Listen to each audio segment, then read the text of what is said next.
I have a lovely celebration cake to share with you today.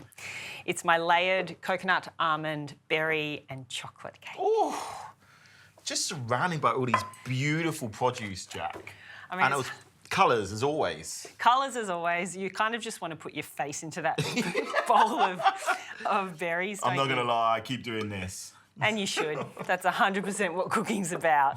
But definitely a cake that's really great when berries are seasonal. Yeah. If not, use some frozen berries. Yeah, it's always a nice way to do it.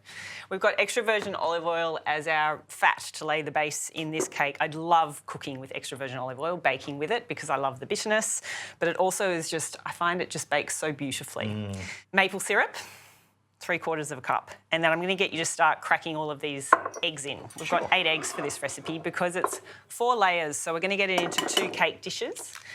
So it needs a few eggs to hold it. And because our ingredients are tapioca flour, almond meal and coconut flour, it's a gluten-free cake option too. Okay. Good hit of vanilla extract. We've got a couple of tablespoons of vanilla extract. They are going to add that lovely element of sweet to the dish too. And we'll get whisking here. I feel like you've done enough whisking today, so I'm going to take over. Thanks, Jack. That's all right, mate.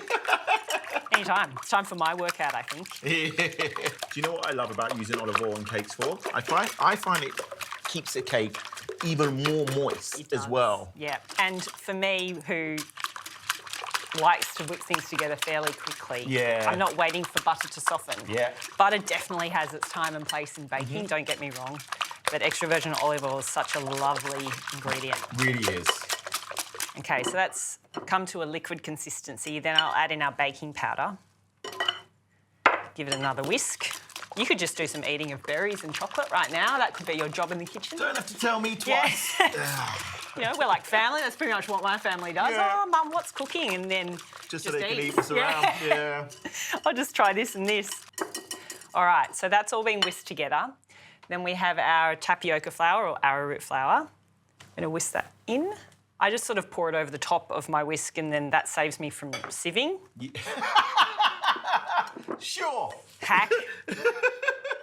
As she spills it over the edge. I think when you're dealing with tapioca flour though as well, it's so fine already. It is, yeah. And like you've got such a good whisking motion, you're gonna get all those lumps out. Such a good whisking motion. I love the compliments they're flowing today. Chocolate. It's chocolate day. I'm in a good mood. Day. Now, because I'm a nutritionist and with my baked goods, I don't want to add copious amounts of sugar. We've got the sweetener from the maple, but a traditional recipe might have 1.5 cups of a caster sugar or something of that nature, and I've got 3/4 cup of maple, and that's because I really want to highlight the sweetness that's coming from the berries and then from the chocolate, which will melt and pour through each layer of the cake too. Nice. So that for me is where I want to get my sweetness from. I don't want to add too much sugar, just enough to make a lovely little cake. Yeah. But really enjoy the sweetness that's coming from the other ingredients. Okay, let's get a wooden spoon. There you go. And we'll get desiccated coconut in and our almond meal. So these ingredients are all lovely and rich in healthy fats too. And the almond meal would be great, and we'll fold all of these ingredients into our cake mix. Yes, please. And a blanched almond meal I find is best in baking too, because when it's not blanched almonds, there's the additional fibre from the skin, which can just make things a little bit thicker. And that's our mix. Really easy. A lovely one you can just do all by hand. You don't have to be getting out your stand mixer today. You can just go in a big bowl, mix it all together by hand, and then we'll get it into 2 cake tins. So once the cake batter is in the tin, pop it in a 180-degree oven for 25 to 30 minutes. Keep an eye on them. We want a lovely golden top.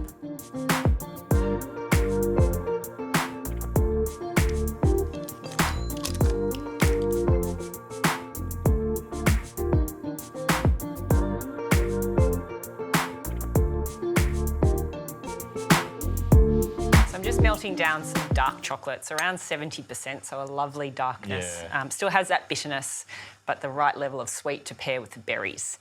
Our cakes have come out of the oven. Once they've cooled completely, you'll want to slice through the middle of the cake so we create 4 layers, and then we get to layer it up. Take it off this rack.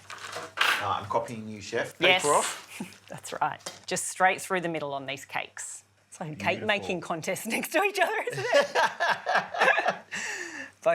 crouching down, getting really involved in our art. There we go. We're both a bit nervous for a second, but you know what? Well, you know, It's come good. There's no backsies. Yeah, there we go. We might leave one that's our top layer that has a nice little top there. And then the chocolate's finished. It's lovely and glossy. So we'll turn the heat off there and we'll go straight on to our cake stand. This is the fun bit. I'm excited It to is see fun. how you bring this together. Okay, so we can't forget the beautiful berries which will go in between each layer of the cake, but we're not going to be able to put these ginormous strawberries you want me to in, cut so I'd them? love for you to slice some of those. And I've got some coconut yoghurt for this one. You could also use fresh cream, totally fine. Similar fat content, but for keeping within the coconut flavours of the actual cake batter, the coconut yoghurt's really lovely. So we'll get a spread of the coconut yoghurt around the base, and then hopefully Chefy's got some berries for me in a minute. Your chef. Going quick, chef. If you didn't have coconut yoghurt, you could also use a nice thick vanilla Greek yoghurt. It's always a nice option. We'll get our strawberries layered in. So I've left a little bit of space around the edge between where I've put the coconut yoghurt layer and the cake, only because once there's more weight, as the cake builds, it'll start pressing and it'll ooze out a little bit. So That a is little bit of space around the edge. That's such a great tip, Jack, because that's the sort of thing where when it's the first time you're making it, you don't know. Yeah. You know, so it's the mistake that everyone makes at first. Yeah. So I'm actually just tearing my raspberries around the layer too because, again, they've got some height on them, but we don't want it to get too uneven. Create a nice even layer. And then some blueberries, and then we'll drizzle chocolate through each layer. Oh, I forgot about the chocolate for a second. How could you forget? I know. Today is chocolate day. I actually have quite a few berries in this recipe. I adore them, but if it's too many for you, obviously you can scale back a little bit. And if you don't use all of them, use them as a beautiful garnish over the top of the cake and around the base of the cake stand. Now for our chocolate. I'll get you to hold that bowl if it's not too hot. Yeah, I'm all right. Let's do it. So around the edge with the chocolate. Not Scroogey with our chocolate. Let's get in there and give it a good drizzle. And then you continue building the layers of the cake.